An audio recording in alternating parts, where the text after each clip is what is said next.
సంవత్సరాల తరబడి ఎన్ని మందులు వాడినా మీ మోకాల నొప్పులు తగ్గట్లేదా? ప్రాణ పెయిన్ క్లినిక్ లో అత్యాధునిక చికిత్స. కృష్ణా జిల్లా గుడ్లవల్లేరు ఇంజనీరింగ్ కళాశాలలో తీవ్ర ఆందోళన నెలకొంది. ఒకవైపు కోల్కతా ఇన్సిడెంట్స్, మరొక వైపు మొన్న హైదరాబాద్లో ఓయో రూమ్లో విచ్చలవిడిగా కెమెరాలను అమరుస్తున్నారన్నటువంటి ఘటనలు వెలువడుతున్నటువంటి సందర్భంలోనే మరొక తాజా ఘటన మహిళల రక్షణ ఏ రకంగా ఉందనేటువంటి అంశాన్ని తెరపైకి తీసుకువచ్చింది. కృష్ణా జిల్లా గుడివాడ సమీపంలో ఉన్నటువంటి గుడ్లవల్లేరు ఇంజనీరింగ్ కళాశాలలో విద్యార్థినుల యొక్క న్యూడ్ వీడియోస్ని కొంతమంది సీసీ కెమెరాలు, స్పై కెమెరాలను పెట్టి కొన్ని కెమెరాల ద్వారా ఆ వీడియోలను బయటకి అమ్ముతున్నారంటూ వచ్చినటువంటి వార్త తీవ్ర కలకలంగా మారింది.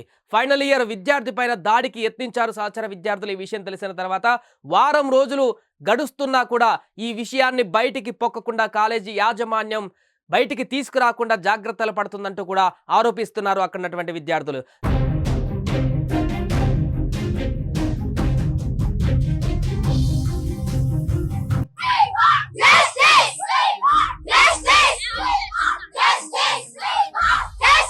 దీంతో అక్కడ ఉన్నటువంటి మహిళా విద్యార్థినిలు అంతా కూడా తీవ్ర ఆందోళన చేశారు. అర్ధరాత్రి వరకు కూడా టార్చ్ లైట్లతో తమ యొక్క నిరసనను వెల్లువిచ్చించారు, తమ నిరసనలను తెలియజేశారు.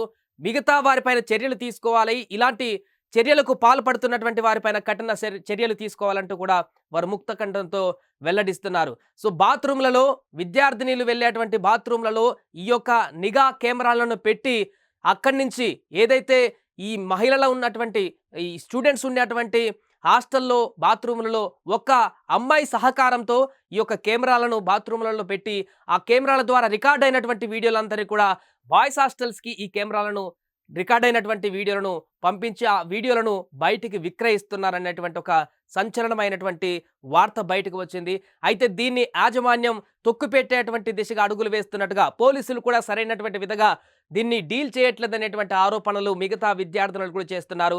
సో తాజాగా వచ్చినటువంటి ఈ యొక్క అంశం స్థానికంగా తీవ్ర కలకలంగా మారుతుంది. విద్యార్థినిలు తీవ్ర ఆందోళనకు గురవుతున్నారు. ఇన్ని వీడియోస్ బయటికి ఎలా వెళ్ళాయి, ఈ వీడియోస్ వెళ్ళడానికి గల కారణాలు ఎవరు, వారు వెనుకున్నటువంటి వారెవరు అనేటువంటి అంశం పైన కూడా తీవ్ర ఆందోళన వ్యక్తం చేస్తున్నారు. ముఖ్యంగా విద్యార్థినిల తల్లిదండ్రులు కూడా తీవ్రమైనటువంటి ఆందోళన వ్యక్తం చేస్తున్నారు.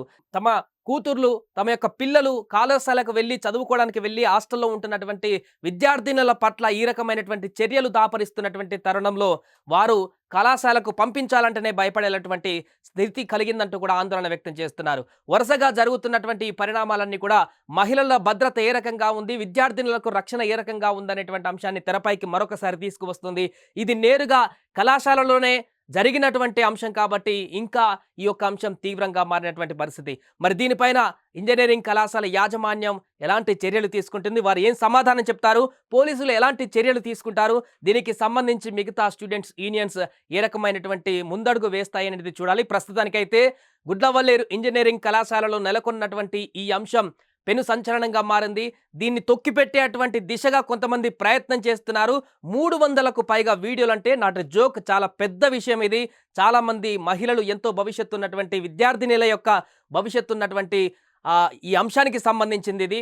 బాత్రూంలో నిఘా కెమెరాలను ఏర్పాటు చేసి వారి యొక్క వీడియోలను ఈ విధంగా బయటికి తీసుకువచ్చి కొంతమంది బాయ్స్ హాస్టల్కి తీసుకువెళ్ళి ఇంకొక అమ్మాయి సహకారంతో వాటిని బయటికి అమ్మేస్తున్నారంటే ఎంత దుర్మార్గమైనటువంటి చర్యను మనం చెప్పుకోవచ్చు.